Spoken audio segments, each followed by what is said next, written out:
wakati wa ibada. Wimbo wa kwanza ni wimbo nambari 149, vitabu vidogo, kuwa wake Yesu. Lakini wimbo wa pili ni wimbo nambari 58, zitakuwa nyota tajini. Niwakaribishe sana katika ibada ya leo.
Katika ufalme wake ungeshinda kwa majaribu yote, ungefanya kazi yake vizuri sana, awe mwongozi wako.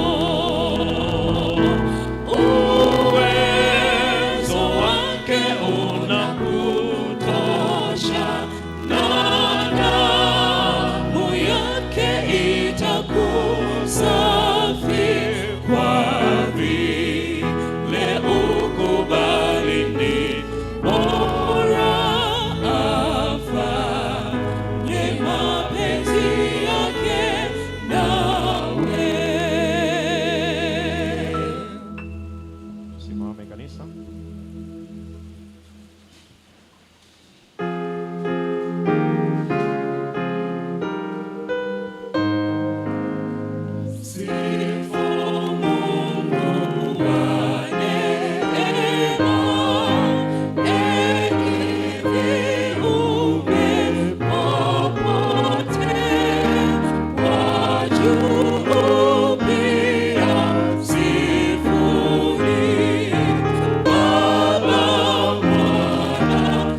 asante kwa ulinzi wako tangu sabato iliyoisha mpaka leo. Leo tunakuja tena kukutana na wewe tukiomba utusamehe tulipokosea kwa kujua au kutojua.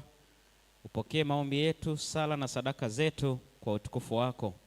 Tuandae zaidi ya jana na juzi kwa ajili ya kufaa kukulaki mawinguni na kuishi milele pamoja nawe wakati utakaporudi mara ya pili hivi karibuni. Yote haya ninaomba kwa jina la Yesu. Amen.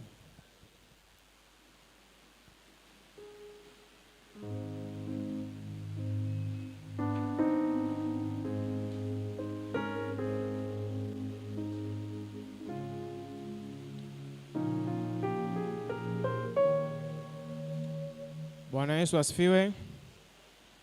Fungu la maandiko matakatifu linatoka kitabu cha Marko sura ya 1 mstari wa 17, inasema, Yesu akawaambia, njooni mnifuate, nami nitawafanya kuwa wavuvi wa watu.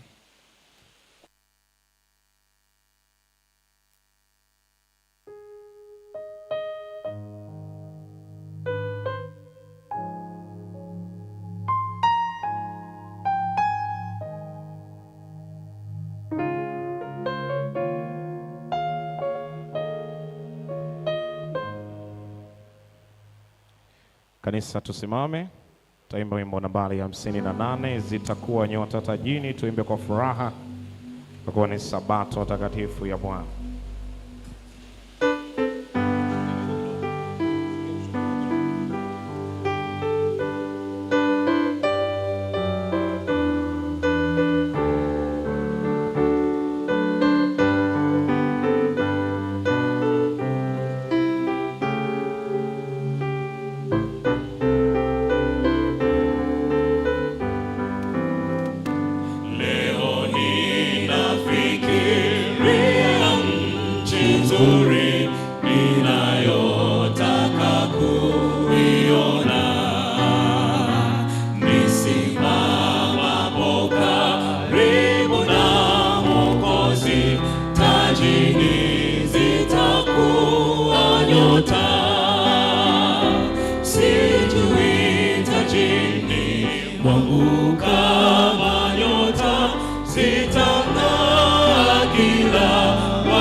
Tunakushukuru Mungu kwa wema na fadhili zako kwa kutupatia nafasi nyingine hii ya kuja mbele zako. Tunashukuru kwa kuwa ulikuwa ni wito uliowaita wanafunzi hapo awali, lakini umeendelea kuwa wito mpaka katika kizazi hichi ya kwamba tukufuate. Hivyo utufanye kuwa wavuvi wa watu. Karama ulizotupatia, maarifa na kila talanta ambazo zipo katika maisha yetu, tunaomba utusaidie tuweze kuzitumia kwa ajili ya kuwavuta wengine kuja kwako. Tunaomba hayo tukiamini kupitia jina Yesu Kristo. Amina.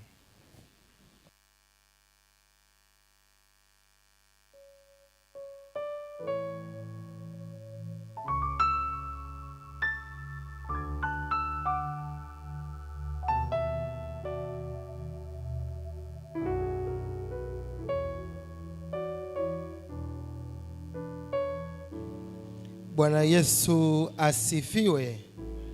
Bwana Yesu asifiwe. Basi ni jambo la kumshukuru Mungu kwa kuwa mwema wiki nzima, na leo ametupa nafasi ya uhai wa kuja kumwabudu. Ni miisho ya juma la maombi la vijana. Ibada ya leo tutahudumiwa na wafuatao. Kabla sijaendelea, nimwalike Isa Lwena asimame. Kama kuna mshiriki amepoteza fedha au amedondosha bila kujua, amuone Isa, ila awe anajua ni shilingi ngapi. Asante. Ibada ya leo tutahudumiwa na kwaya kwa utaratibu ufuatao. Wimbo wa sadaka utaletwa na Kimara Youth. Wimbo wa mahubiri utaletwa na The Remnant Family. Kutoka tutahudumiwa na Kimara Kwaya, mashemasi. Kwa watoto tutahudumiwa na shemasi anayeitwa Sara Majogoro. Lakini hapa kanisani tutahudumiwa na Neema Yona pamoja na Margaret George. Wasimame wapungie mkono washiriki. Ibada kuu kama ilivyokwisha kuanza, tumeletewa fungu kuu na ndugu Steven Alila Richard. Karibu uwasalimie washiriki. Sadaka somo litaletwa kwetu na Mariamu Lukongo. Huyu ni katibu mkuu wa idara ya vijana Kimara. Nami ninayezungumza nanyi ninaitwa Donald Deus, ni kati ya wazee 6 wa kanisa la Waadventista wa Sabato Kimara. Bwana Yesu asifiwe. Hubiri. Pastor aliyekuwa akituhudumia kuanzia Jumamosi iliyopita ni yule ndiye atakayesimama leo kutuhudumia. Kwa watoto, mhubiri ni Neema Mzava. Nichukue nafasi hii kuwakaribisha wageni wote, wenyeji wote kushiriki ibada takatifu ya kumtukuza Mungu, na nina imani wote tutabarikiwa. Mungu awabariki. Karibuni katika ibada ya leo.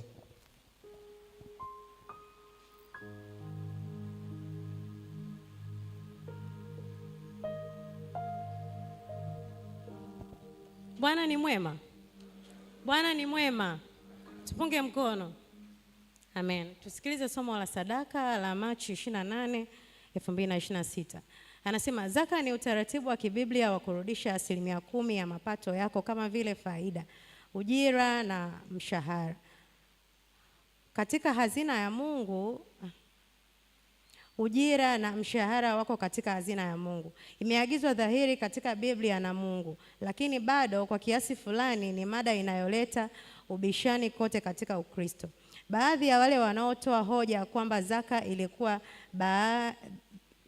ilikuwa kwa ajili ya Wayahudi na kwamba hivi leo tunatakiwa kutoa vitu vyetu vyote kwa Mungu, mara nyingi wakaishia kurudisha fedha chini ya 10% kwake.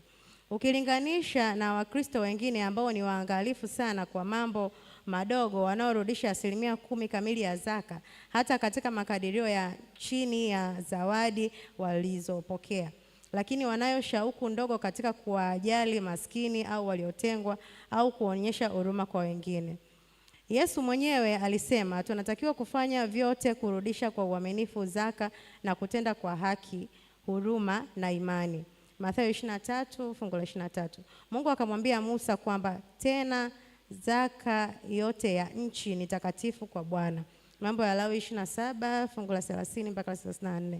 Tangu miaka ya majaribu, Mungu alielekeza katika Malaki 3 mstari wa 8 hadi wa 12. Waadventista wengi wamekuwa waumini imara katika zaka. Inawezekana umewahi kusikia familia kutoka katika ulimwengu wa biashara ambao majina yao ya ukoo sasa ni chapa maarufu. Je, unajua kwamba wote walikuwa warudisha zaka waaminifu? Yesu anatuhimiza kurudisha zaka ya Mungu kwa uaminifu ili kwamba injili ya milele iweze kuhubiriwa mbali na kote ili kuharakisha ujio wa Yesu upesi. Hebu tujiulize swali hili muhimu leo. Je, zaka yangu inawiana na baraka zangu? Wito. Sasa tunaporudisha 10% ya mapato yetu kwa Mungu kama zaka na kutoa sadaka ya kawaida ulioipanga ya ahadi, hebu tumombe Mungu atufunulie ikiwa tumebakiza kitu chochote cha muhimu katika mahesabu yetu ya zaka, kisha na tutende kufuata neno lake katika matoleo yake. Asante kwa kutoa kwa uaminifu leo. Tusimame tupate kuomba kwa ajili ya sadaka.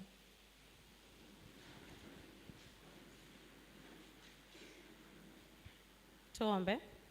Asante Mungu kwa muda na wakati kama huu. Asante umetulinda kwa muda wa wiki nzima. Tunasifu na kuinua jina lako. Tusamee pale ambapo tumeenda kinyume na mapenzi yako. Sisi ni viumbe tu wadhaifu. Hatustahili hata kuita jina lako, lakini ni kwa mapenzi yako tu ndio maana unaturuhusu na tunatendea makuu katika maisha yetu. Mungu, tumefanya kazi kwa muda wa wiki nzima. Asante kwa kutubariki kwa hicho ambacho umetubariki. Tunakileta mbele zako kaweze kukibariki na kiweze kupata kibali machoni pako. Wasaidie wote ambao watakwenda kutoa sadaka, lakini pia ambao leo hawakubarikiwa, wasaidie ili siku nyingine waweze kupata kukutolea wewe. Asante Mungu kwa kuwa ni mwema, endelea kuwa pamoja nasi kwa damu ya Yesu Kristo nimeomba kuamini. Amina.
Mtakatifu Bwana, mtakatifu Mungu Mwenyezi, mtakatifu Bwana wa huruma, hakuna kama wewe. Mtakatifu Bwana, mtakatifu Mungu Mwenyezi, mtakatifu Bwana wa huruma, hakuna kama wewe, hakuna hakuna kama wewe. Akisema ndiyo, hakuna wa kupinga. Nakupenda Yesu Mwokozi wangu. Kwenye shida, kwenye raha, wewe uko nami. Umekuwa mwema maishani mwangu. Akisema ndiyo, hakuna wa kupinga.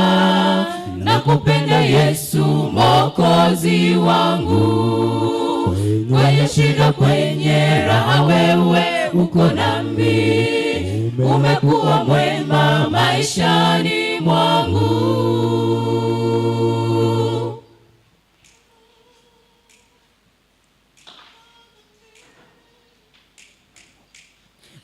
Mtakatifu Bwana, mtakatifu tunakuabudu. Mtakatifu Mungu Muumbaji, hakuna kama wewe. Mtakatifu Bwana, mtakatifu tunakuabudu. Mtakatifu Mungu Muumbaji, hakuna kama wewe. Hakuna kama wewe. Hakuna kama wewe.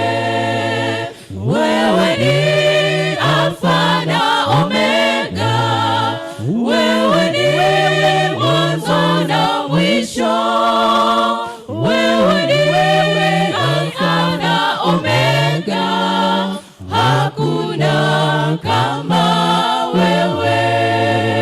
Wewe ni Alfa na Omega. Wewe ni mwanzo na mwisho. Wewe ni Alfa na Omega. Hakuna kama wewe. Akisema ndiyo, hakuna wa kupinga. Nakupenda Yesu Mwokozi wangu. Kwenye shida, kwenye raha, wewe uko nami. Umekuwa mwema maishani mwangu. Akisema ndiyo, hakuna wa kupinga. Nakupenda Yesu Mwokozi wangu. Kwenye shida, kwenye raha, wewe uko nami. Umekuwa mwema maishani mwangu.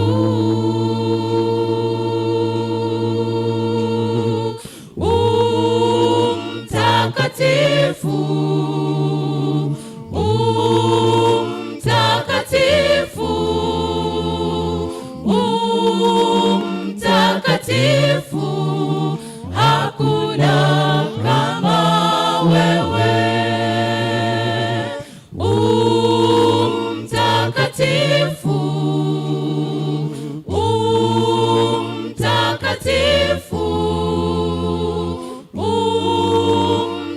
mtakatifu, hakuna kama wewe.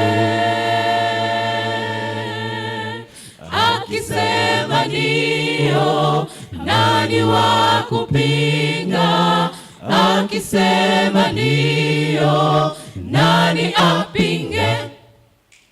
Akisema ndiyo, nani wa kupinga? Akisema ndiyo, nani apinge? Akisema ndiyo, nani wa kupinga? Akisema ndiyo, nani apinge? Akisema ndiyo, nani wa kupinga? Akisema ndiyo, nani apinge? Akisema ndiyo, nani wa kupinga? Akisema ndiyo, nani apinge?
Atakapokuja Bwana, kila jicho litamwona, naye Bwana atawaita wafu kutoka makaburini.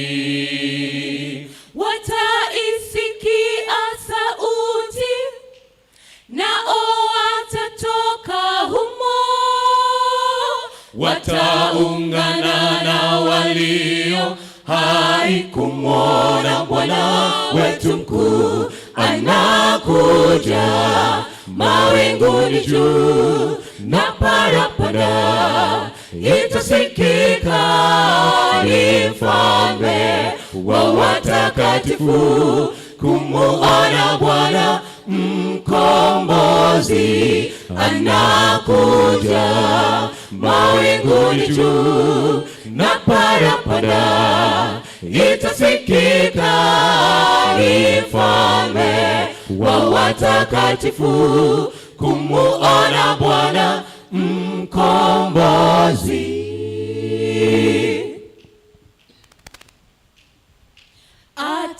Atakapokuja Bwana, kila jicho litamwona, naye Bwana atawaita wafu kutoka makaburini. Wataisikia sauti, nao watatoka humo, wataungana na walio hai kumwona Bwana wetu mkuu anakuja mawinguni juu, na parapanda itasikika, ni mfalme wa watakatifu kumuona Bwana mkombozi anakuja mawinguni juu, na parapanda itasikika, ni mfalme wa watakatifu kumuona Bwana mkombozi. Kwalitakuwa shangwe, kwalitakuwa shangwe, kwalitakuwa shangwe, kwalitakuwa shangwe, kwalitakuwa shangwe, kwalitakuwa shangwe, kwalitakuwa shangwe, kwalitakuwa shangwe, kwalitakuwa shangwe, kwalitakuwa shangwe, kwalitakuwa shangwe, kwalitakuwa shangwe, kwalitakuwa shangwe, kwalitakuwa shangwe, mkombozi anakuja, kwalitakuwa shangwe, kwalitakuwa shangwe, kwalitakuwa shangwe, kwalitakuwa shangwe, kwalitakuwa shangwe, kwalitakuwa shangwe, mkombozi anakuja, kwalitakuwa shangwe, kwalitakuwa shangwe, kwalitakuwa shangwe, kwalitakuwa shangwe, kwalitakuwa shangwe, kwalitakuwa shangwe, mkombozi anakuja, kwalitakuwa shangwe, kwalitakuwa shangwe, kwalitakuwa shangwe, kwalitakuwa shangwe, kwalitakuwa shangwe, kwalitakuwa shangwe, mkombozi kumuona Bwana mkombozi, kumuona Bwana mkombozi. Bwana asifiwe. Kweli itakuwa shangwe sana wakati Yesu atakapokuja kutuchukua. Kama wewe umesha kuwa na mashaka mwenzako, mie nina uhakika nitaenda mbinguni. Hata Bwana akirudi sasa hivi wakati nahubiri, najua nitaenda mbinguni. Nataka tu niwape siri kwamba ukifika mbinguni, ukitaka kujua Pastor Karugendo yuko wapi, utanikuta kwa watu watatu. Wa kwanza nadhani uje kwa Paulo, maana mimi ni mwinjilisti kama Paulo, japo bado anajiuliza yeye kwa miguu na kwa mashua alifanya kazi mabara mengi. Mimi bado eti nimehubiri tu Tanzania na Kenya na Uganda, bado. Lakini ukinikosa kwa Paulo, sogea kidogo, sogea mpaka kwa mtu mmoja ambaye anaitwa Yusufu. Na ukinikosa pale, njoo kwa Bwana Yesu, utaniona. Sema tu usiangalie sana hii size yangu ya urefu, sura itakuwa ile ile, lakini nitakuwa mrefu sana. Bwana asifiwe. Kwa sababu ya dhambi tunaendelea kuwa wadogo. Sijui miaka 15 au 50 ijayo watu watakuwa wanazoea wanafananaje. Lakini dhambi zinafanya tu na miili midogo inayoshinda mfupi. Kwa hiyo njoo, utanikuta pale kwa Paulo au kwa nani nimesema? Au kwa mwingine nani? Ukinikosa kwa Yesu wa mwisho kabisa ni Musa, utaniona. Na nitakuwa nafanana hivi. Jamani, Bwana asifiwe. Wewe kama uendi, shauri yako, mimi naenda. Na uhakika naenda. Na hakuna cha kunizuia, maana Yesu alishakufa kwa ajili yangu msalabani. Kwaya mmeimba vizuri wimbo wa kumtukuza Bwana, ile kwaya iliyotangulia na wale ambassador mmehudumu vizuri sana, mmemaliza kwa wakati. Mungu awabariki sana ambassador. Mbarikiwe sana. Nimefurahi sana na nimejisikia kuwa sehemu nzuri ya kanisa ya la watu wanaokwenda kwa muda. Kazi kwangu sasa. Ikiwa kuna mtu mmoja amekalili au ameandika vyovyote vile angalau vichwa 8, maana hiki cha 9 kinasema maamuzi ya kijana ya vitendo yenye faida milele. Hiki unaweza ukawa hujakisema, maana ulikuwa haufahamu nitasema kichwa gani cha somo, lakini yule ambaye ana vichwa 8 anaweza kutusomea. Yuko wapi? Nina zawadi kwa ajili yako. Vichwa 8 tangu Jumamosi mchana, jioni na mpaka jana. Kumbe kulikuwa wanakuja wanadamu, lakini walikuwa hawaandiki. Hata kama okay, asante. Karibu sana, mpe mic. Rafiki yangu fundi mitambo, mpe mic, sogea karibu na kamera kabisa. Hapo unaweza usifike huku juu, ukasimama tu hapo. Mwingine hata wakipatikana wawili tu wanatosha. Basi huyo anatosha. Njoo hapo, soma vichwa na nitakupa zawadi ambayo nimeiandaa kwa ajili yako, na nitamshukuru Mungu sana kwa ajili yako.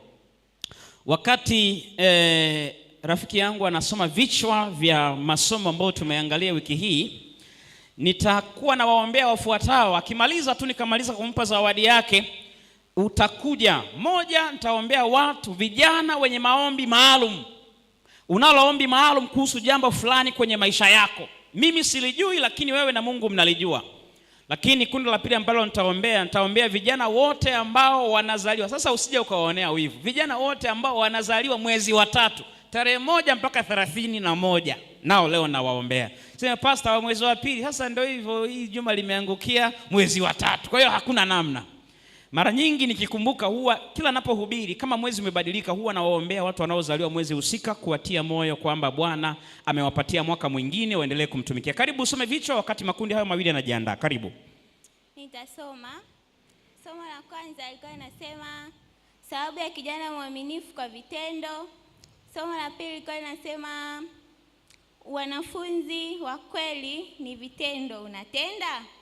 Somo la tatu ilikuwa inasema maombi hujibiwa, unaomba kwa vitendo. Somo la 4 ilikuwa inasema Mungu anajifunua katika matendo. Somo la 5 ilikuwa inasema raha inayochukuliwa poa, wewe unaijali. Somo la 6 ilikuwa inasema bado vioni Mungu anahitajika. Somo la 7 ilikuwa inasema nguvu iliyohakikishwa kwako usizuie. Somo la 8 ilikuwa inasema fursa adimu inayohitaji vitendo zaidi. Somo la leo ndo nalihubiri. Amina.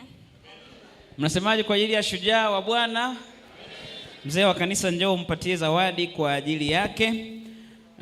Bado unasoma chuo, uko sekondari, ushamaliza, uko ngazi gani? Mpe mic anijibu. Nasoma, nipo chuo. Chuo mwaka wangapi? Mwaka wa pili. Basi wewe ni bibi harusi mtarajiwa. Sogea hapa, sogea. Usirudishe mic. Nakupa zawadi 2. Hii moja ni kwa ajili yako, tumaini kwa familia za leo. Soma kabla hujaingia kwenye ndoa. Alafu siku ya ndoa, kama we ni mtunzaji, siku ya ndoa yako, kama nitakuwa nimeshawekewa mikono nitakufungia mimi. Kama nitakuwa sijawekewa, nitatafuta tu namna niwepo kwenye ndoa yako. Hiki umpatie huyo ambaye huenda unamjua au humjui. Hiki ukatunze, utakapoweza kutunza umpatie. Ukisoma kabla ya ndoa utaweza kujua namna ya kuingia kwenye ndoa vizuri. Kwa hiyo hizi ni zawadi kwa ajili yako na kwa ajili ya mumeo mtarajiwa. Jamani, simseme amina. Wivu wa nini jamani? Afu nilisema mzee ndo atampatia samani. Mzee karibu umpatie. Yaani bwana, ukinogewa kutoa zawadi bwana.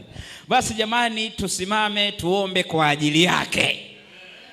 Wewe uombe baraka kwa ajili ya huyu na mimi namuombea. Kwa hiyo wakati namuombea na wewe umuombe. Mimi nilisema hata mkiwa wengi, nimekuja nazo nyingi hapa. Si mnaona hata mngekuwa wengi zaidi, ningekuwa hapa. Hata mngezidi bado ziko nyumbani ninazo zawadi kwa ajili ya kuwapatia watu. Tuombe. Baba, asante kwa ajili ya binti huyu ambaye amekuwa mwaminifu kunakili vichwa na bila shaka anafahamu kila somo lilikuwa linasema nini. Unapombariki ukawabariki na wengine wengi ambao walifuatilia masomo haya kwa karibu au kwa mbali. Asante kwa ajili yake, umpatie uwezo mzuri ya faulu darasani, lakini umpatie mwenzi wa maisha siku moja atakayemfaa kwa ajili ya kujiandaa yeye na mwenza wake ambaye unamfahamu wewe kwa ajili ya uzima milele. Asante maana wewe ni mwema na wewe ni mkuu sana. Naomba haya kwa ajili ya binti huyu, ukampatie maisha marefu yenye furaha na amani, na umfanye baki ndani ya kanisa lako milele. Kama kuna jambo anahitaji katika maisha yake, tenda, maana wewe ni Mungu unayejali watu ambao wanafuatilia jumbe zako. Naomba haya kwa imani kwa jina la Yesu, amina. Wale ambao umehudhuria siku 7 kuanzia Jumamosi mchana mpaka jana walikuwa wanakuja, wasimame nao niombe kwa ajili yao. Simama huko kwa sababu nyinyi, kwa sababu huenda mkawa wengi, sitawaita mbele. Umehudhuria siku zote kuanzia Jumamosi mchana, jioni mpaka jana. Mko wachache, nitawapatia fursa, nitatoa upendeleo wa mwisho. Kama umehudhuria Jumamosi, Jumapili, Jumatatu, Jumanne, Jumatano, Alhamisi, Ijumaa, kama umehudhuria 6 ndio rehema ya mwisho, 5 usifiki. Maana Ibrahimu alikomaa akashusha, mwisho wa siku ikaonekana lazima tu mji uangamizwe. Mimi nimeishia 6, 5 usifiki. Semeni amina kwa ajili ya hawa watu.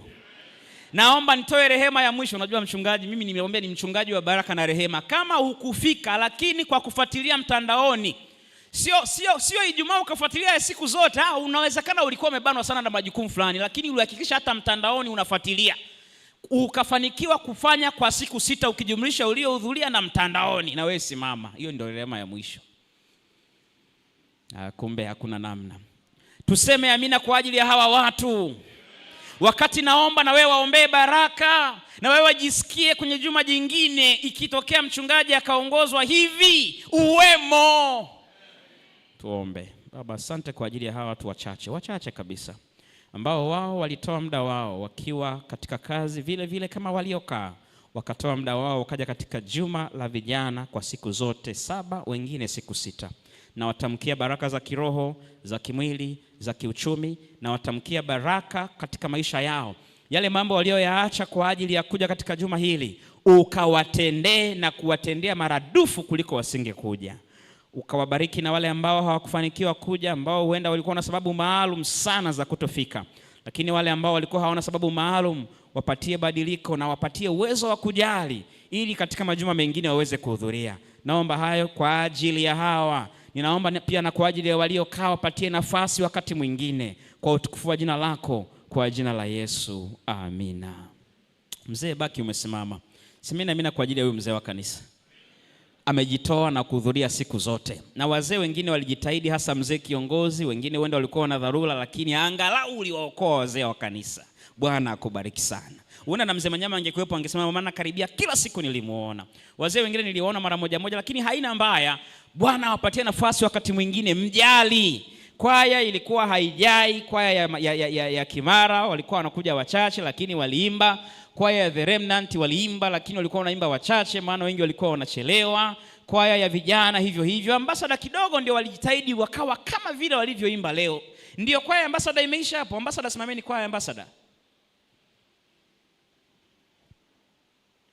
Nadhani hawa ndio waliongoza Kama hiyo ndio kwaya imeisha, hawa karibia wote ndio walioimba siku ya zamu yao, si ndio? Kwa hiyo mseme amina kwa ajili ya ambassador. Maana makanisa mengine ambassador hawaeleweki. Nyinyi Kimara mmebarikiwa. Hata kuhudumu wanahudumu vizuri tu, washikilie hawa, watalisimamia kanisa. Na kwaya nyingine zote, maana angalau mliokilishwa hata na watu 2 watatu, na nyie simameni niwatamkie baraka. Mtazipata lakini kidogo kidogo, hasa kwa wale ambao waliimba watatu. Siku ya The Remnant wameimba watatu, wengine wakatokea mwishoni. Siku ya Kimara Youth kwa wameimba watatu, sijui 4. Sasa hizi ni kwa ajili ya wale watatu, na nyie mtaonja. Maana kwenye msafara wa mamba na nini wamo, mmesema nyinyi, sio mimi. Sasa na nyinyi kwa kuwa tu mlijitoa, na kwaya ya kanisa simameni, na nyinyi mlijitoa wakaimba 5. Nyinyi nadhani mlikuwa wengi kidogo, 5, 6, 7 hivi. Mlikuwa kama wangapi? Unataka kuwatetea 10 na mwalimu hajamu. Na nyinyi mbarikiwe. Lakini zaidi sana wale waliowahi wakaimba wabarikiwe zaidi ya wengine. Simkae sasa. Baraka zilingani. Mbinguni wote tunaenda, lakini nyota hazifanani. Msiseme pastor, kile kisa cha Yesu aliyekuja saa 4 na saa 5, wote walipewa. Ndio mbinguni tunaenda, lakini za wanaojitoa zaidi nyota ni nyingi kuliko za wasiojitoa. Bwana asifiwe. Ndio hivyo. Aya, baada ya kusema hayo, yaje yale makundi mawili. Vijana ambao wana maombi maalum sana katika maisha yao. Na kwa sababu kuna watu wazima, na nyinyi mnaweza mkakaa nyuma, kwa sababu leo tunawaangalia sana vijana. Vijana, una maombi maalum sana katika maisha yako. Na unajua muda unaenda, mkichelewa kuja na maana hakuna mtu mwenye ombi lolote. Yaani unajua wakati mwingine mimi naweza nikaahirisha, maana mimi najua wapo. Sasa wanasubiria sio nimaliza, haya angalau mmekuja. Una jambo lako maalum sana. Mungu analijua. Huenda ni la kiroho, huenda ni la kimwili, huenda ni la kiuchumi, huenda ni la kimahusiano, huenda sijui ni ugonjwa. Wewe unajua. Njoo. Alafu kundi la pili ambalo, na watu wazima mnaweza na nyinyi mkajichanganya humo, ukapata na wewe baraka kupitia kwa vijana. Na wewe unaweza ukasimama kama ni mtu mzima, lakini wewe usije mbele, wewe ukae nyuma huko, maana tunahangaika na vijana wiki hii. Kundi la pili ni wale vijana kuanzia miaka 4 mpaka 35, maana hao ndio idara ya vijana ambao wamezaliwa au walizaliwa mwezi wa 3. Mwaka huu mwezi wa 3, haijalishi ni tarehe 1 au mpaka 31, walisherekea au watasherekea siku yao ya kuzaliwa. Na nyie mje mbele zaidi hapa. March, watoto wa mwezi wa 3. Sogeeni mbele hapa. Wale ambao mmezaliwa mwezi wa 3. Mlizaliwa samahani mwezi wa 3. Ni wawili tu. Nyinyi ni wa mwaka gani sasa? Wanaendelea kuongezeka. Haya. Tungekuwa na nafasi tungewaimbia, tungekuwa na keki tungewalisha, lakini nisemacho ni bora kuliko hayo. Moja, tunamshukuru Mungu sana kwa ajili yenu. Bwana amewapatia miaka mingine. Sijui mnatimiza miaka mingapi, lakini ni miaka mingi. Moja kati ya mambo ambayo napenda kuwasisitiza watu ambao wanasherehekea happy birthday zao, tafadhali msisahau kutoa sadaka ya shukurani yenye heshima mbele za Bwana. Sio sherehe umetumia 300,000 alafu sadaka ya shukurani buku 2. Hata aibu huoni. Lazima umtangulize Bwana kwenye sadaka ya shukurani, na nakupendekezea ukiweza nenda kufanya matendo ya huruma kwa watu wahitaji katika maeneo mbalimbali ambao unaweza ukaenda. Sherehe ni ruksa, lakini itawaliwe na shukurani kuliko kujifurahisha. Kwa hiyo Bwana wabariki. Na nyinyi wengine huko nyuma, na wasomea tu fungu moja katika maombi yenu maalum, alafu tutakwenda kuomba, na baada ya hapo nitaingia katika hatua inayofuata. Na wasomea Zaburi 130. Nyote mliozaliwa na wale ambao mna mambo yenu maalum natamani Bwana watendee, ukiweza kukariri ile fungu ukalirudie baadaye, maana wengi mna uwezo, bado ni vijana wa kukariri. Zaburi ya 130 aya ya 7, Biblia inasema, Israeli umtarajie Bwana, maana kwa Bwana kuna fadhili na kwake kuna ukombozi mwingi. Kijana mwenzangu wa Kimara, umtarajie Bwana, maana kwa Bwana kuna fadhili na kwake kuna ukombozi mwingi. Katika hilo jambo lako, liwe la kiroho, liwe la kimwili, liwe la kiuchumi, liwe la kimahusiano, liwe la kiafya au lolote, mtarajie Bwana, maana kwa Bwana kuna ukombozi mwingi hata kuacha. kulingana na jinsi mlivyobanana tutapiga magoti, tuinamishe nyuso tupate kuomba. Baba, mbele hapa kuna vijana ambao walizaliwa miaka kadhaa mwezi wa 3. Tarehe wanazijua na unazijua. Asante kwa miaka uliowapatia mpaka wakapata mwaka mwingine tena. Hebu Yesu, mwaka uwe mwaka wa furaha na mwaka wa amani katika maisha yao. Hebu Yesu, mwaka uwe mwaka wa kutumikia na kutumaini zaidi. Hebu Yesu, mwaka kwao uwe ni mwaka wa kusonga mbele katika maisha yao ya kiroho na katika maisha yao ya kiuchumi na maisha yao yote. Ombi langu jingine, ninawaombea wapatie miaka mingi katika ulimwengu huu wenye furaha na amani tele, kisha usiwasahau katika ufalme wako. Kwa nyuma kuna kundi kubwa la vijana ambao wana maombi maalum sana kwako. Wewe unayajua. Mimi ninaona hata wengine leo utawatendea. Wengine naona kesho utawatendea. Wengine kwa imani naona mwezi ujao hauvuki. Wengine naona wakati utakao uchagua wewe utawatendea, maadamu wanaamini umekwisha tenda kwa imani. Ikiwa ni mambo ya kiroho, ingilia kati uwasaidie katika maisha yao. Ikiwa ni mambo ya kiuchumi, fungua mianya na njia katika uchumi wao. Ikiwa ni ugonjwa, huenda wengine wanaugua, tenda muujiza katika afya zao. Ikiwa ni mahusiano, masuala ya wenzi wa maisha, wengine wana ndoa zao, wengine wanatamani wapate watoto, haijalishi ni jambo gani, Baba ukasikilize na utende sawasawa na mapenzi yako. Wengine mambo yao hayaendi vizuri, wamekata tamaa, wana misongo isiyoisha kwa sababu ya changamoto ambazo hazionekani mwisho wake. Lakini wewe Mungu umesema wakutarajie wewe, na kwako kuna ukombozi. Nenda ukatende kwa ajili yao. Ninaomba haya kwa imani, nikiamini wewe umesikiliza na unajua kila kijana anahitaji nini katika kanisa la Kimara aliyesimama kwa miguu miwili. Nenda ukawatendee hata watu wazima ambao huenda na wao wamejiunga katika kundi hili. Usiwasahau. Lakini ombi langu la mwisho kwa ajili yao, Baba, utakapokuja mara ya pili, kundi hili zuri usiwasahau katika ufalme wako. Tafadhali Yesu, kama wimbo tulivyoimba, wawe na watu ambao kwa ajili ya kazi waliofanya na kwa roho wako watakaookolewa kwa ajili ya maisha yao na kwa ajili ya kazi takatifu watakayofanya ya uinjilisti. Naomba haya kwa imani kwa jina la Yesu, amina. Ondoka ukiwa unajua kwamba Bwana amesikia. Na Bwana akikutendea usisahau mawili. Ukiweza toa ushuhuda, lakini ukishindwa kutoa ushuhuda, toa sadaka ya shukurani. Bwana akubariki sana. Somo la leo linasema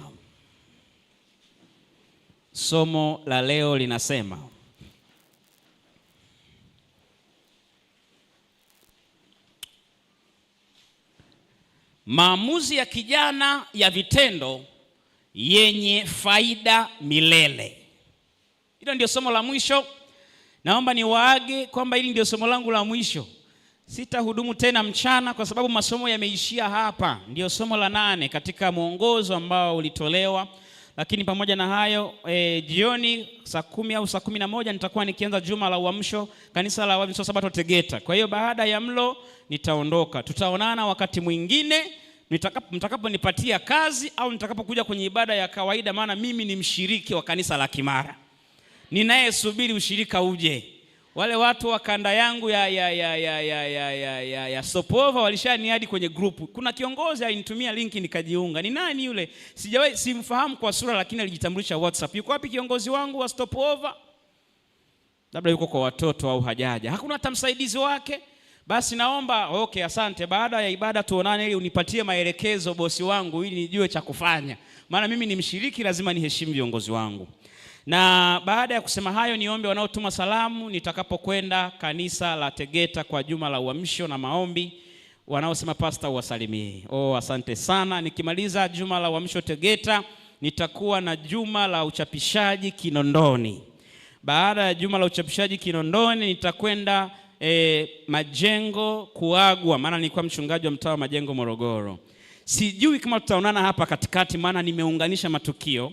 Huenda tutaonana mwezi wa 6 nikirudi kutoka masomoni, maana tarehe 26 wananiaga tarehe 25 Majengo.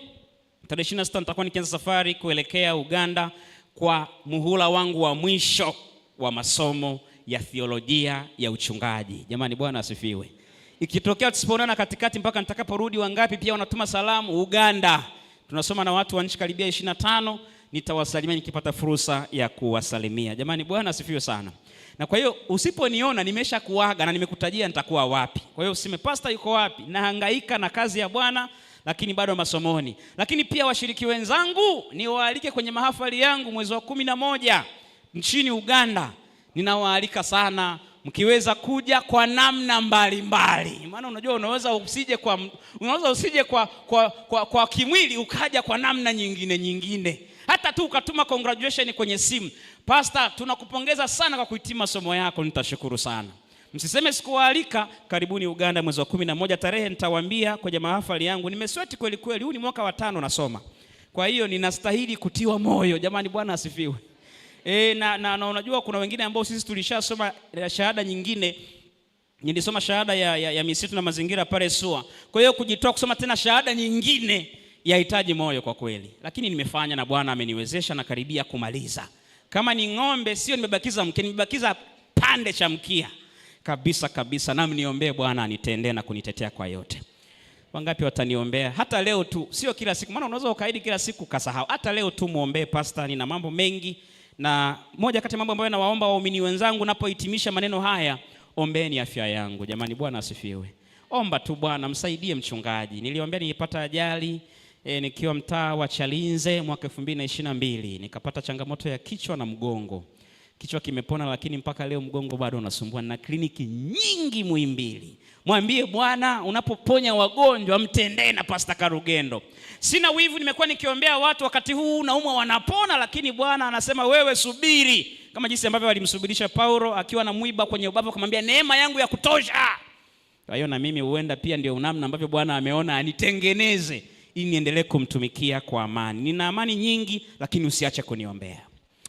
Baada ya hayo nimemaliza maneno ya utangulizi, naomba tuende kwenye somo la leo. Maamuzi ya kijana ya vitendo yenye faida milele. Maamuzi ya kijana ya vitendo yenye faida milele. Kuna maamuzi ambayo unaweza ukayafanya, lakini kuna maamuzi ambayo ukiyafanya yatakuletea hasara ya milele. Na kuna maamuzi ambayo ukiamua kuyafanya yatakuletea faida milele. Japokuwa mwanzoni inaweza kuonekana kama hayana maana sana, lakini nataka nikwambie yatakufanya ufurahi milele. Mali Bwana asifiwe. Marafiki zangu wapendwa, ukifanya maamuzi ya kujichanganya na ulimwengu, ni kweli unaweza ukapata faida na raha za sasa za kitambo, lakini utapata hasara ya milele. Ukijichanganya na Mungu, ukawa mtu wa Mungu, ukaamua kuwa kijana mwenye kielelezo, ukajitenga na ulimwengu, utapata faida milele. Moja, utapata faida kwenye ulimwengu huu wa sasa, na mbili, utapata faida milele. Kitabu cha Timotheo wa kwanza sura ya 4. Niliwaambia moja kati ya tabia nzuri wakati wa mahubiri ni kufungua Biblia pamoja na mhubiri.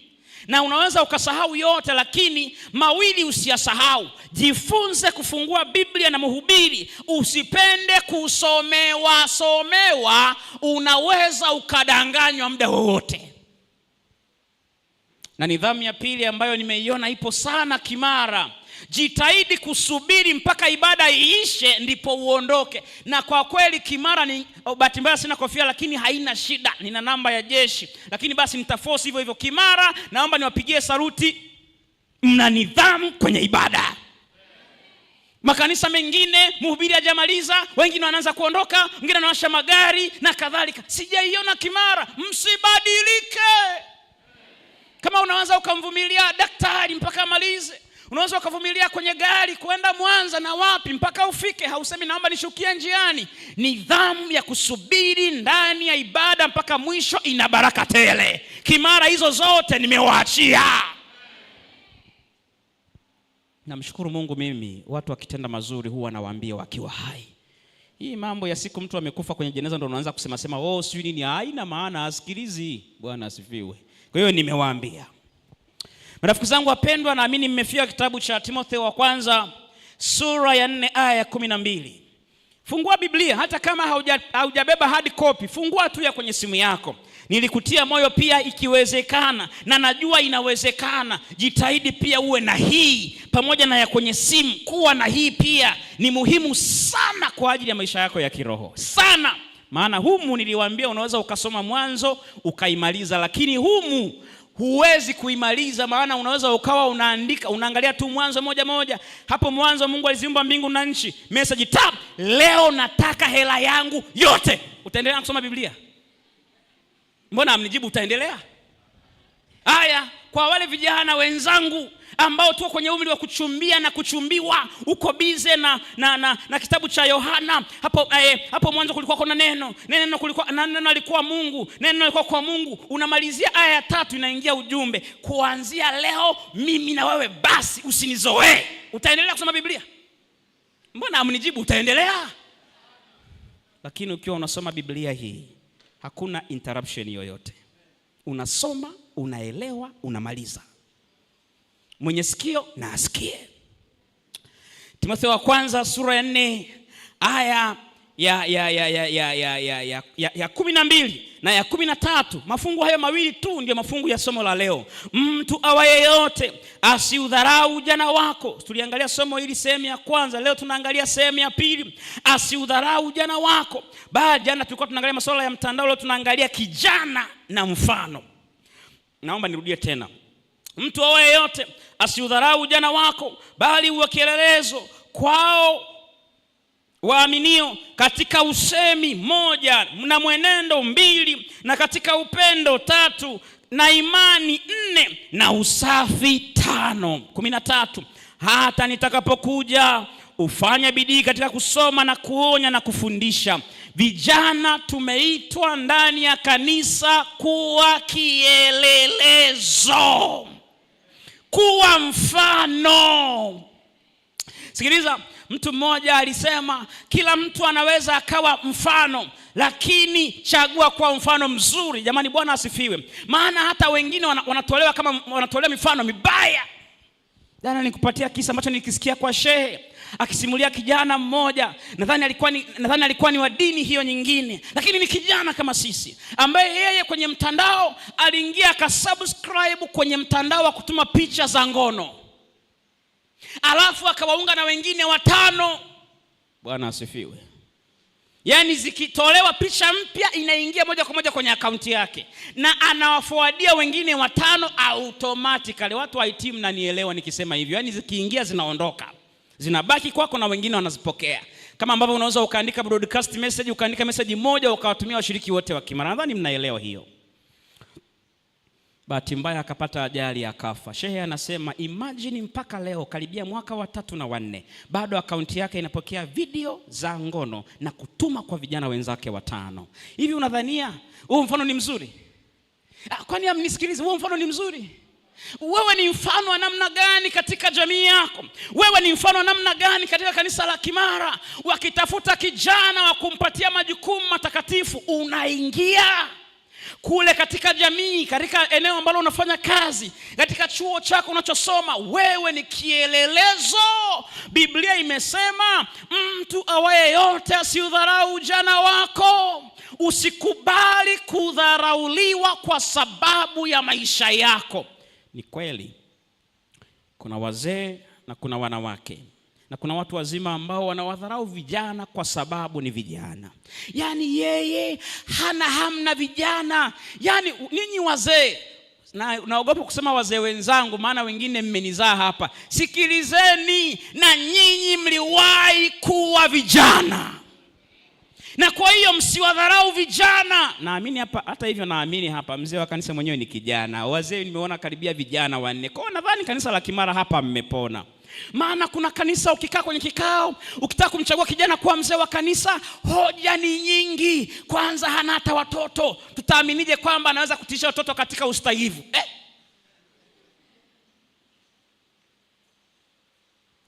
Mara ananyoa ndevu aziishi zote. Mara mwaka jana alikuja na kagauni akaeleweki. Yaani mtu anakomaa na dhambi ya 2024, anahakikisha huyu binti atoboi kuwa shemasi. Japo kuna wanawake na wanaume watu wazima ambao wanawadharau vijana kwa sababu ni vijana, ambao hao nawatia moyo waache, maana na wao walikuwa ni vijana na walikuwa wana dhambi zao za ujanani. Hata kama zenu zilikuwa sio kuvaa vibaya, zenu zilikuwa sio hii kupata ujauzito au kuwa na mahusiano kabla ya ndoa, jambo ambalo siliungi mkono kabisa. Lakini inapotokea, tumia kauli nzuri na lugha nzuri kuwatia moyo kwamba bado Yesu anawapenda.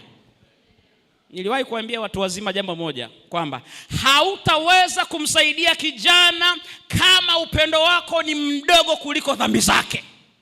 Yesu anaweza kutuokoa, maana upendo wake ni likubwa kuliko vidhambi vyetu. Ndio maana upendo wa Yesu unatutazama kwa huruma mara zote. Ndio maana Daudi baada ya kupiga mahesabu ya madhambi aliyoyafanya akasema katika Zaburi 130 akasema, kama ungehesabu maovu yetu hakuna ambaye angesimama. Na kwa hiyo vijana wa zamani, kijana wa zamani, huenda sio kijana sana lakini yule ni kijana wa zamani, kijana mwenzangu wa enzi hizo, usiwadharau vijana kwa sababu ni vijana, maana na wewe ulikuwa kijana. Na tukipiga mahesabu unihurumie kwa kutolea mfano, maana wewe ni mwinjisi wenzangu wa vitabu, kwa hiyo sikuogopi kivile. Na wewe ulikuwa na dhambi zako ulipokuwa kijana, hata kama hatuzijui. Bwana asifiwe. Na kwa hiyo tunapowatazama vijana, tusiwaangalie kwa sababu ya madhaifu yao, tuwaangalie kama watu delicate, vijana wa laini ambao dunia inawang'ang'ania, lakini mpaka leo bado wanaimba kwenye kwaya ya Ambassador. Vijana ambao dunia inataka kuwanyang'anya, lakini mpaka leo bado wanaimba kwenye kwaya ya Remnant. Vijana ambao dunia inawataka, lakini leo ni wazee wa kanisa. Tuwatazame katika mtazamo kwamba bado wanamtaka Yesu katika maisha yao. Lakini na sisi vijana, mnadhania mmepona vijana? Mimi si mtetezi wenu, mimi napiga kote kote, na mimi nikiwemo. Na sisi vijana tukubali kuwa kielelezo. Kudharauliwa kwingine ni kwa sababu ya maisha yetu mabovu. Mwandishi anasema, kwa mfano katika usemi, chagua maneno ya kuongea na ya kutoongea. Usiwe mtu ambaye unabwabwaja, yani lolote linaloingia mdomoni unalitapika. Niliwaambia jana au juzi, kuna mtu ambaye anaweza akawa anatafuta mchumba na ameweza kabisa kukuoa, lakini namna ambavyo huwa una comment kwenye kundi lenu la Remnant, sijui kundi lenu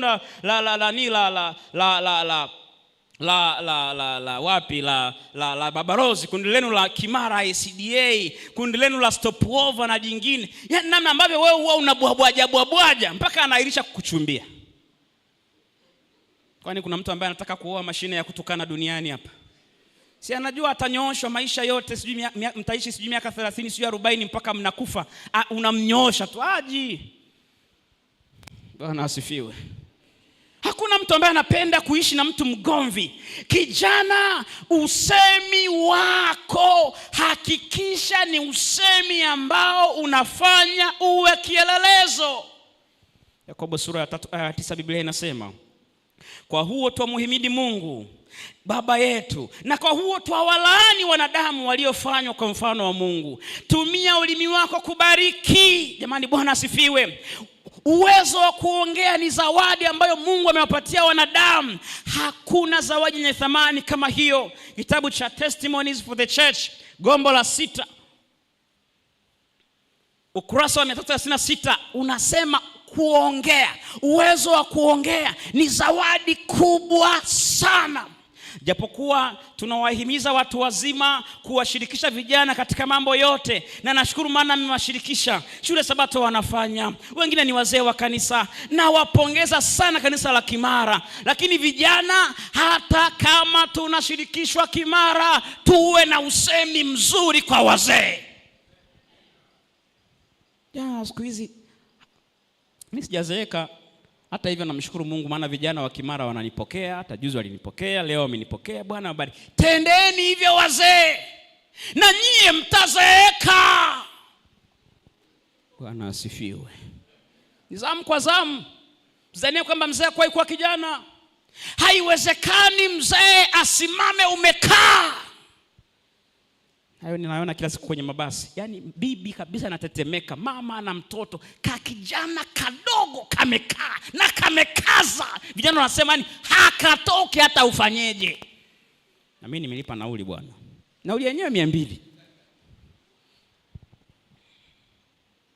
Unasema nini kwa vijana wenzako? Unasema nini kwa wazee wako? Kila mzee aliye Kimara kwako ni mzee kwako.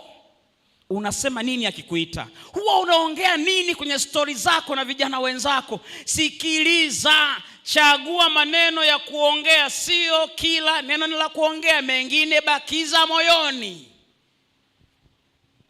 Kuwa kielelezo katika usemi wako.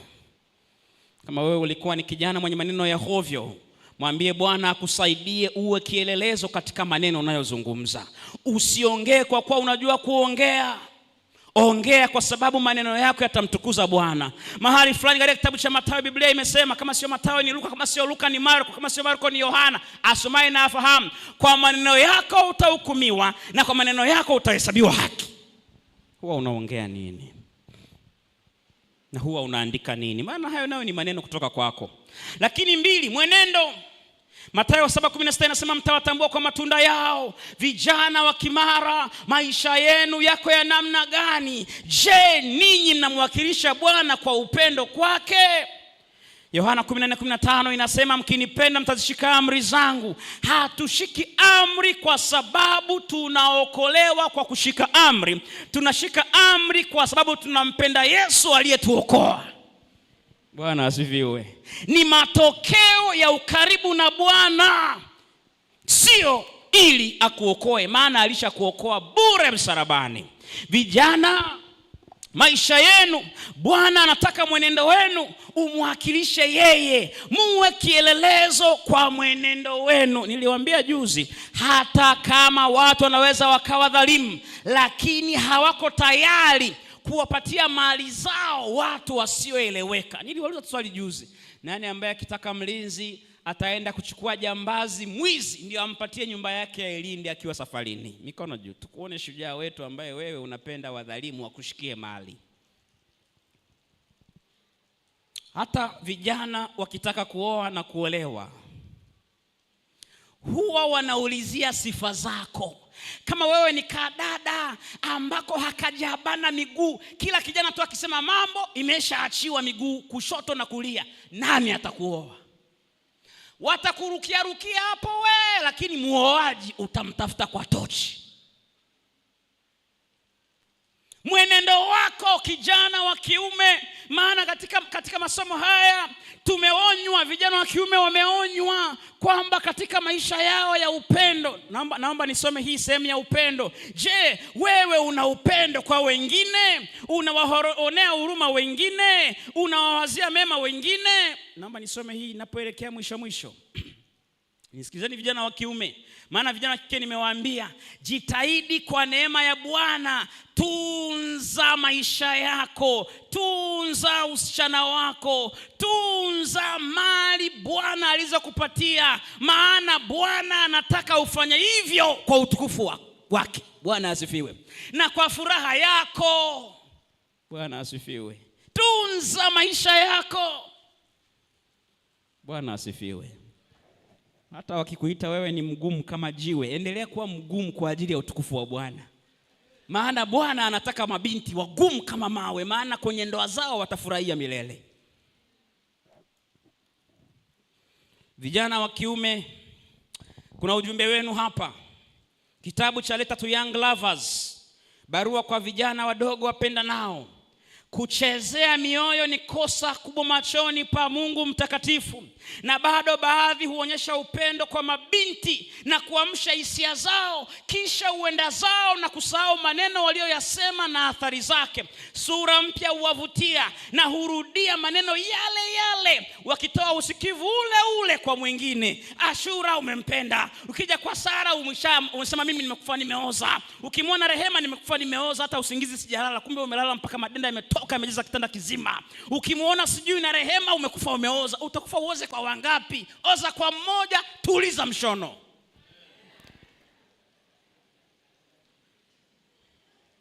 Siharibu maisha ya mabinti. Yaani mabinti, niliwapa mfano jana nikiwa mtaa fulani, kajamaa kale mpaka leo akajaoa. Nadhani si kalioa, huenda kalishaoa, sijui, sikufuatilia sana kale kajamaa. Kalioa, sijui kalioa, na kalioa mtu ambaye hakutarajiwa, sio alitokea wapi kakaoa nadhani. Lakini kwenye lile kanisa wamenifuata mabinti watatu. Niliwaambia hicho kisa jana, nashukuru somo la leo limerudia, lazima niseme maana leo ndio mko wengi. Jana mlikuwa 4 5 sijui 10 na ngapi. Alafu bahati mbaya kaleka kijana mzee wa kanisa kanatumia vesi zile. Wangapi wanajua vesi? Wazee hawajui maana ya vesi. Wanaojua vesi mikono. Najua msijifanye ni washamba. Mimi najua, kijana wa zamani najua eti nilifanya nyinyi mjua. Wanaojua vesi? Haya vesi naomba niwatafsirie wazee hao. Vesi ni maneno ambayo kijana anayaongea akiwa anamtaka binti, ndio vesi. Nakupenda sana. Sijalala usiku. Kila mtu ana staili yake. Unajua nimewaza karibia miezi miwili, kumbe amemuona tu siku ya pili leo. Nimewaza karibia miezi miwili, nitaanzaje kusogea? Kila mtu ana biti lake anapoenda. Vijana, na ni sawa tu. Maana enzi za hawa, sijui Mtume Shemasi, siku hizi hata msemeje hawatatumia hizo njia. Nao wana njia zao. Kikubwa ziwe za Kikristo, zisijae uhuni na mambo yasiyofaa. Yeti kijana wale waje akuone, nimempenda Sara, naomba ukamwambie. Hamna mtu anakuja kwenye umri huu. Ilikuwa enzi zenu huko. La, tunawatia moyo tu vijana, ukienda kupeleka ujumbe wako kwa binti, nenda kiroho. Bwana asifiwe. Fika mwambie tuombe kabla tujaongea. Kwanza mpaka hapo tayari Roho wa Bwana atakuwa nanyi, mtajaa maneno mazuri yasiyokuwa ya aibu. Kale ka Bwana kanatumia vesi zile zile, kakienda kwa huyu kanamwambia nakupenda sana. Yaani si nini? Na ukikubali leo tunakwenda kwa mchungaji kuandikisha ndoa. Kanaenda kwa mwingine, kanasema hivyo. Walikuja watatu, vesi hizo wote ni vitisho. Ukikubali leo na kwenda kwa mchungaji kuandikisha ndoa. Wote wamenifuata mabinti watatu. Mtu huyu muangalie usivyokuwa na aibu. Ridhika, hautaoa wote, ridhika na mmoja, chumbia, yakishindikana ndio uhame kwa mwingine. Usiharibie maisha mabinti wote. Mabinti 7 wote kimara wanamsubiria Juma. Samani kama kuna Juma, maana mimi hicho kisa sina. Mabinti wote 7 wanamsubiria Juma. Juma ameahidi atanioa. Akija Karos, binti anachomoa. Kuchomoa, mzee kijana wa zamani, kuchomoa ni kukataa. Unajua lazima nitafsiri kwa wazee, ili wasije wakasema hubiri leo hatujaelewa. Lazima nitafsiria wazee.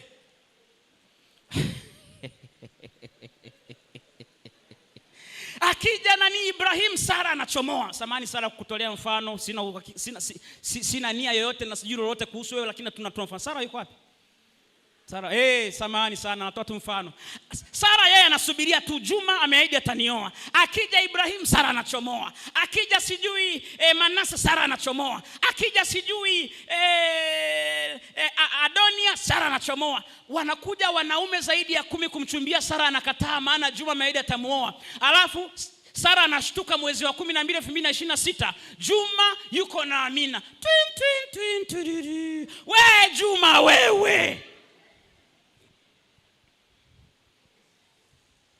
Imekatazwa hapa. Bwana asifiwe. Na jambo la mwisho ni imani. Imani na usafi. Bwana anataka vijana wamwamini Mungu, wathibitishe kwamba wao hawaendani na dunia. Wao bado wanaamini Mungu ni muumbaji, bado wanaamini kwamba Mungu ana upendo. Bwana anataka vijana wawe vielelezo, wawaambie wengine habari za Yesu bila uoga. Nimemwona mchungaji mmoja anasema jana kwamba vijana wa leo hata kubeba Biblia wanaona aibu. Jamani, Bwana asifiwe. Yaani kweli uko kwenye daladala na Biblia yako, wako wachache sana. Wangapi wanaweza bado tuwaombee Mungu awaendelee kuwatia nguvu. Nikikupa hii Biblia niletee Biblia. Unaweza ukaenda na hii Biblia kwenye gari na umeibeba na una amani. Vijana wanaoweza hilo naomba onyesha mikono tuwatamkie hata baraka angalau. Unayo kweli leo? Usionee aibu kwamba wewe ni Mkristo. Jivunie kuwa binti ni Mwadventista msabato. Waambie wengine uzuri wa imani ulionayo. Vijana, Mungu anataka muwe vielelezo kwa imani mlizo nazo.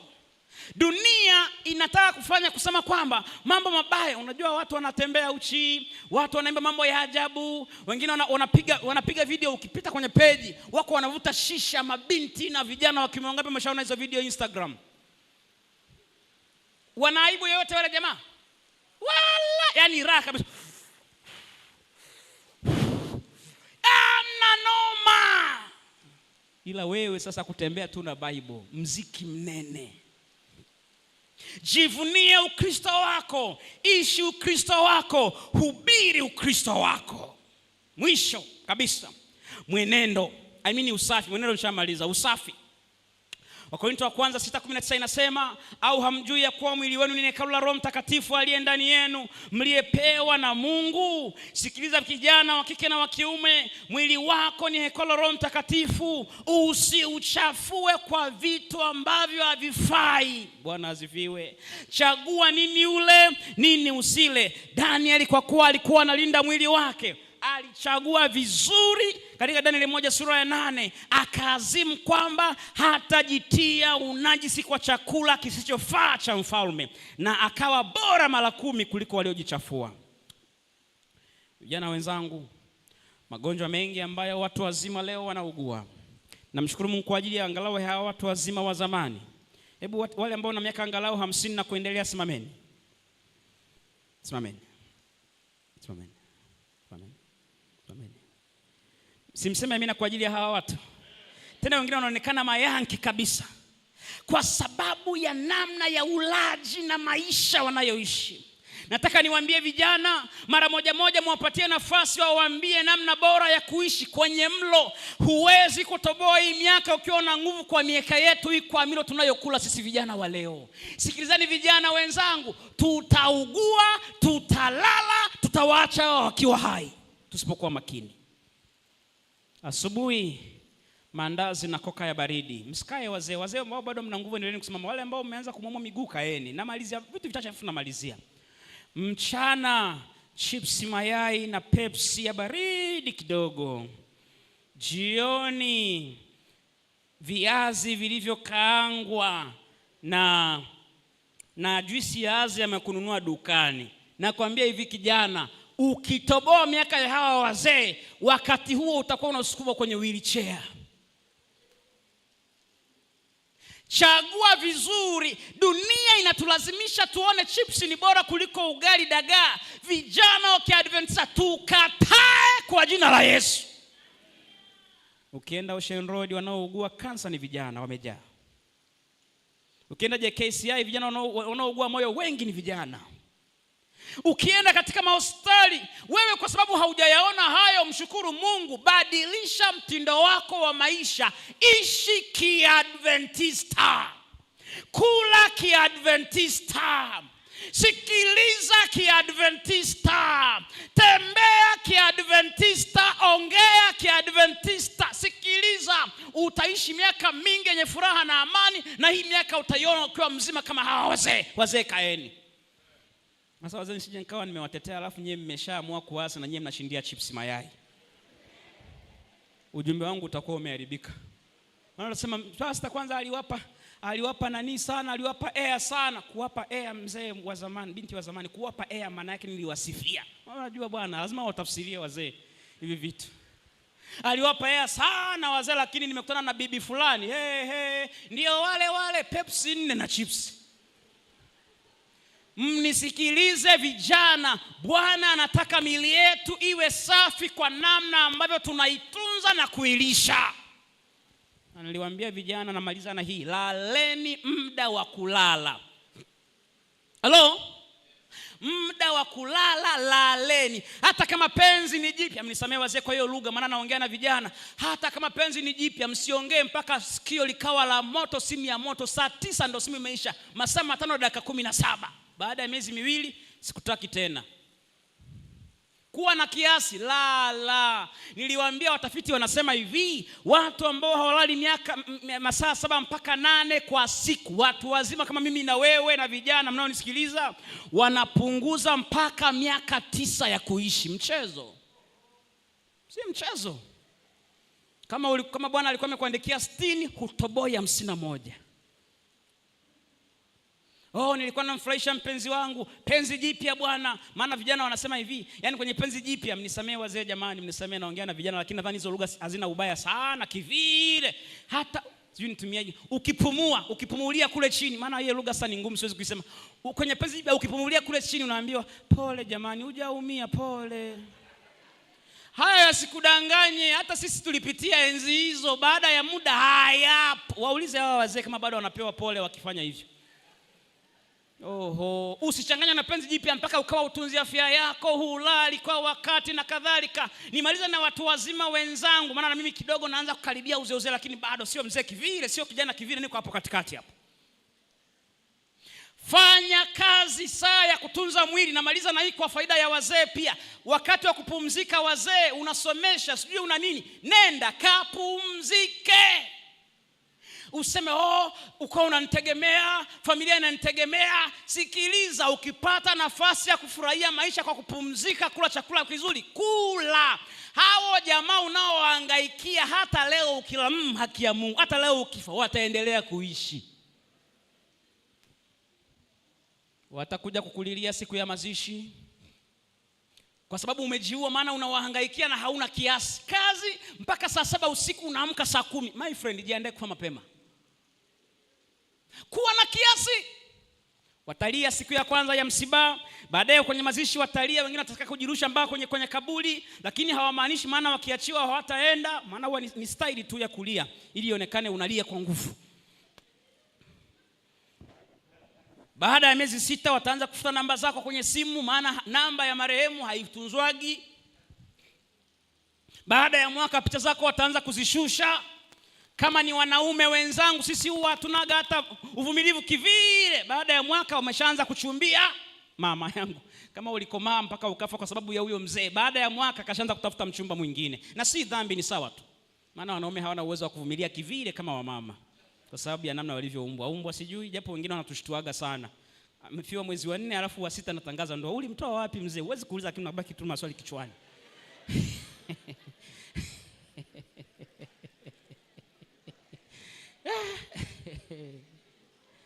Baada ya miaka 2 wamekusahau.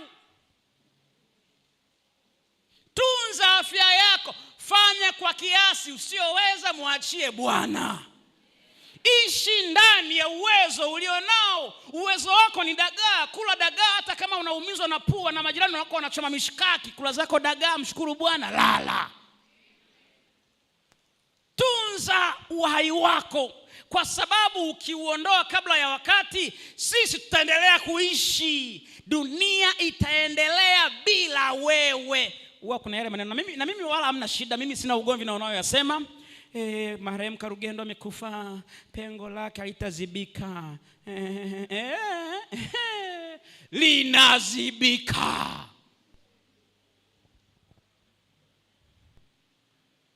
Hata kama halitazibwa 98%, lakini 70 humo kuna watakao ziba hilo pengo.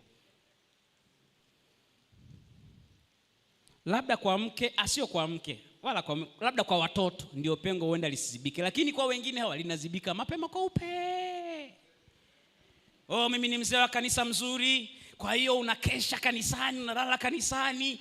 Wengine wanachanganyikiwa mpaka wanaenda na kanuni ya kanisa kitandani na wameoa. Ulimbukeni wa uzee, eti kanisa la Kimara linanitegemea. Sikiliza mzee, ukilala leo, kesho kuta uchaguzi, mzee mwingine anapatikana chapu kwa haraka. Huwezi kumaliza kazi, fanya kwa kiasi, pumzika, fanya na familia yako, endelea na maisha yako kwa uzuri, kula vizuri, lala, fanya kila kitu kwa kiasi. Hata kama dunia tunapita, usipite kwa upesi kwa sababu ya kudhani wewe unaweza kusolve matatizo yote, mengine utayasolve. Bwana asifiwe. Bwana asifiwe. Na hata baada ya miaka 3 4, mimi nisipowapigia simu kwa sababu ya kitu fulani kuwaulizia, hata mwaka mzima mtaa wote wa watu zaidi ya 600, kuna hata huyo anayetuma message kwamba pastor kwema, hata huyo. Wewe usije ukajidanganya na sifa unazopewa. Mpaka kwa mama huendi kila siku. Sikiliza, tunza familia yako, pumzika, kula vizuri na kadhalika na Bwana si awabariki.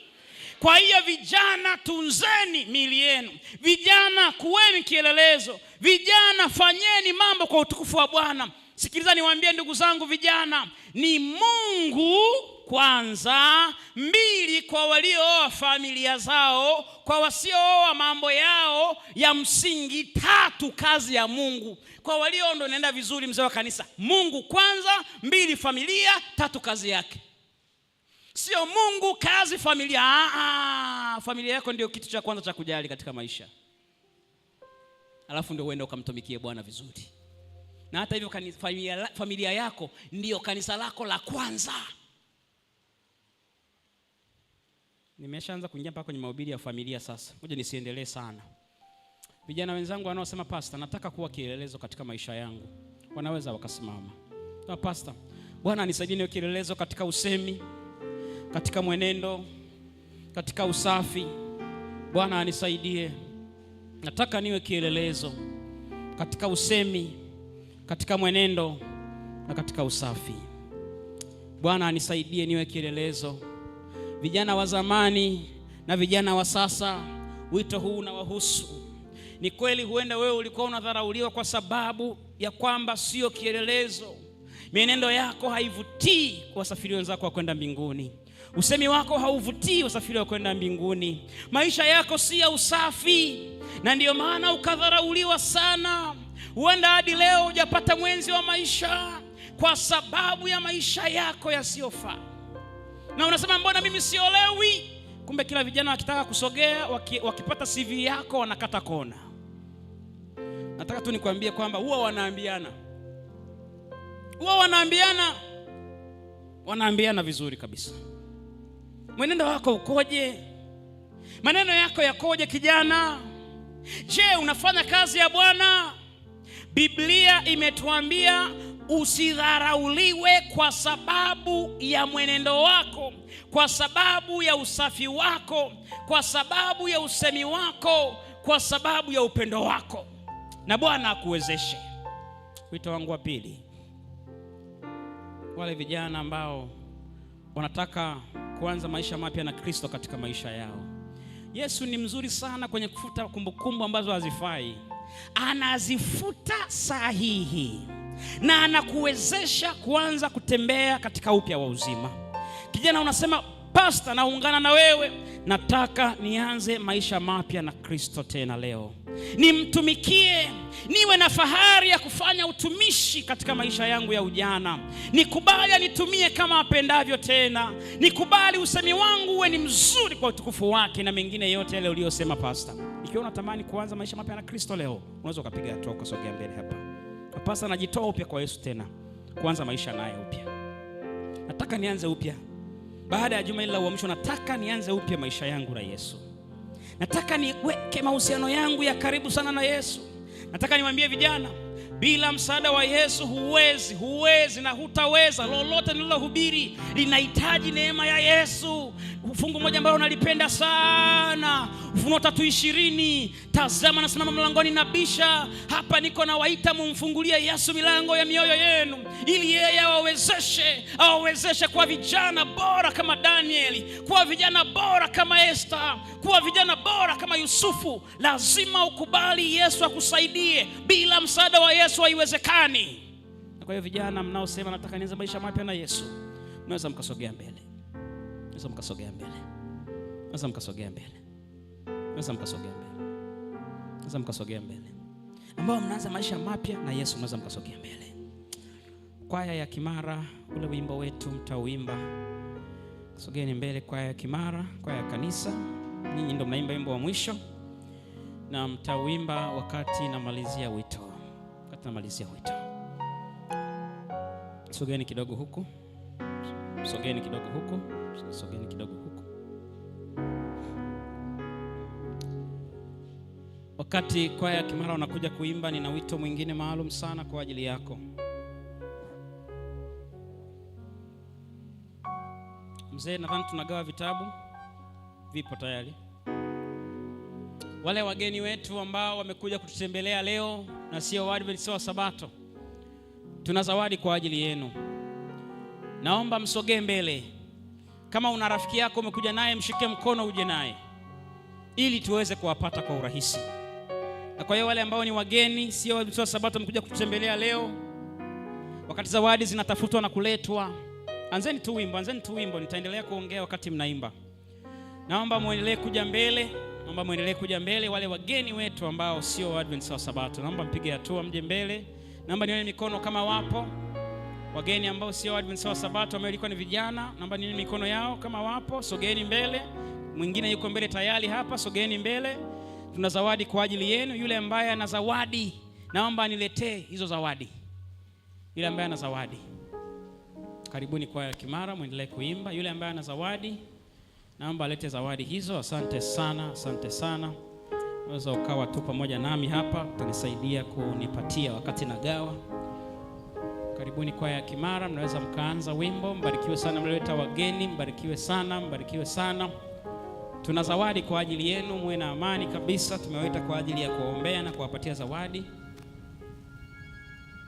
Wito wangu mwingine, wakati kwaya inaendelea kuja, huenda unaugua au una mgonjwa nyumbani, unaweza ukasogea upande ule nilioelekeza wa kulia kwenye viti vya wahudumu hapo, ukasimama hapo kama unaumwa au unauguliwa.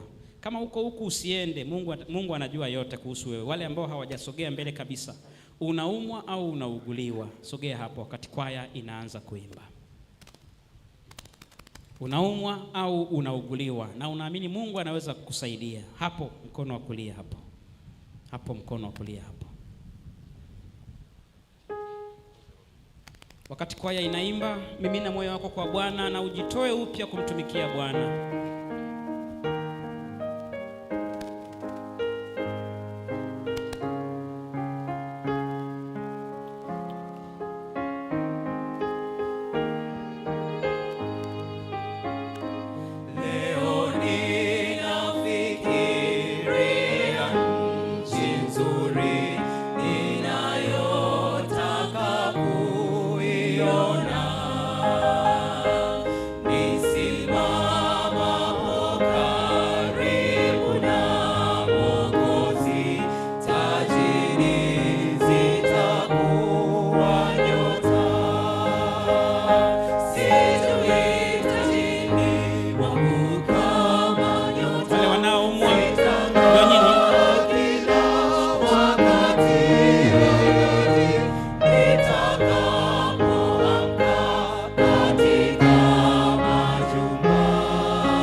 Napokwenda kuanza ubeti wa pili, wale ambao wanatamani kubatizwa, nasema pastor, ubatizo ukitokea nataka nibatizwe, punga mkono wako pale ulipo. Ubatizo wa kweli wa maji mengi. Ubarikiwe sana kijana, sogea mbele. Wazee mnaweza mkampokea, sogea mbele kabisa. Wale ambao wanataka kubatizwa, sogea mbele kabisa, sogea mbele kabisa. Sema pastor, nataka nibatizwe, ubatizo ukitokea. Na huo ndio wito wangu wa mwisho.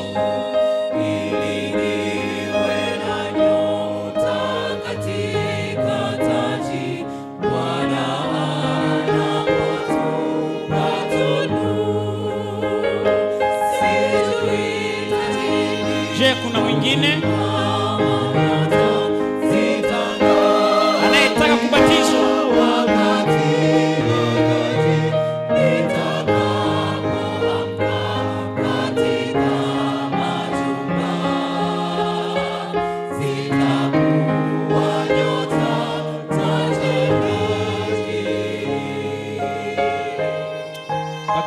wakati wa mwisho. Mzee, naomba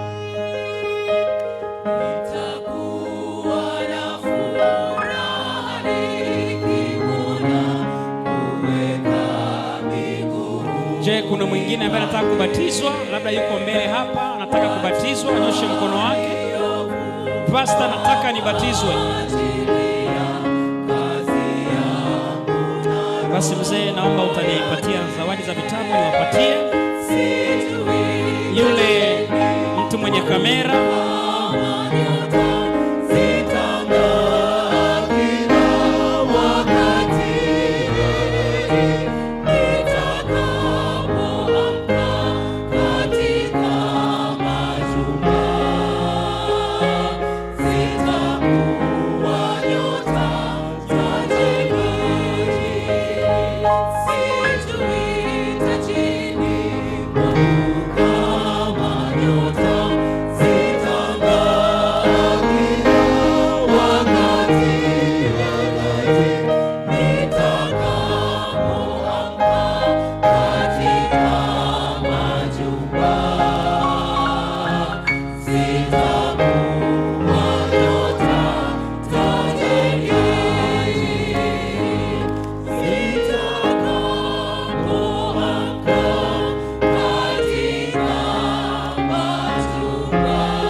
tusimame tunapokwenda kupata ombi la mwisho wa ibada.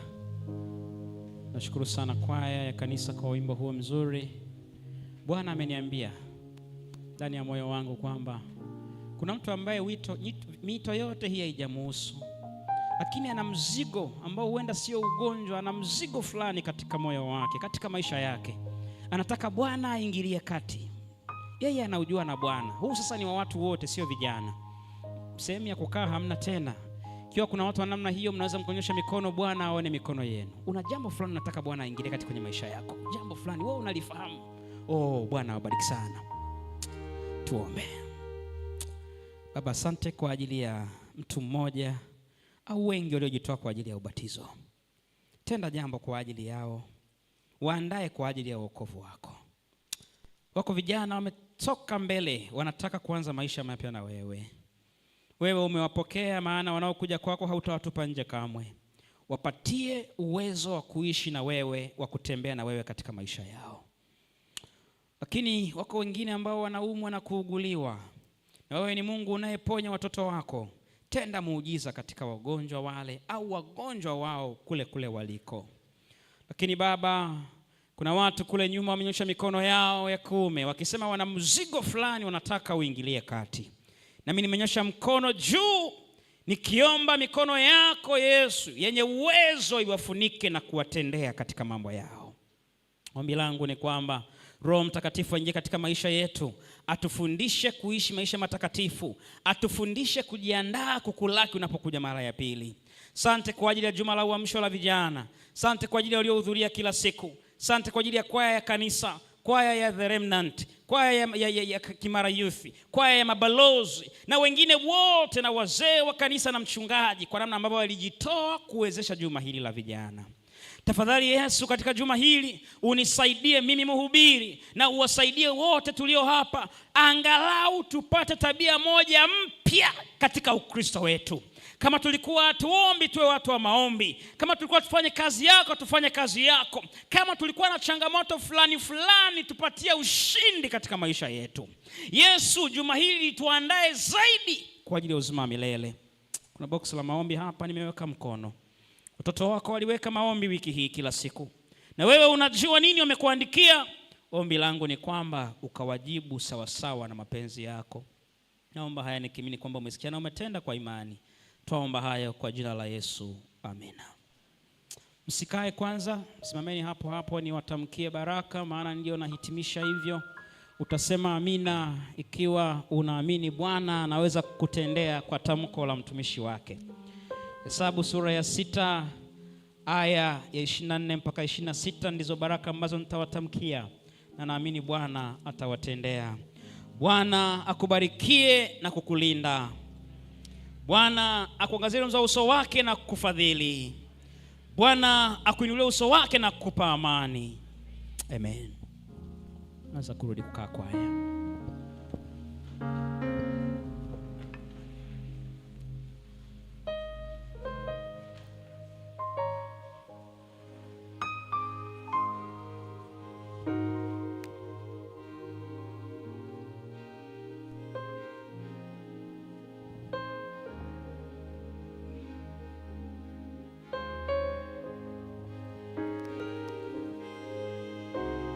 Tumefika mwisho wa ibada hii asubuhi.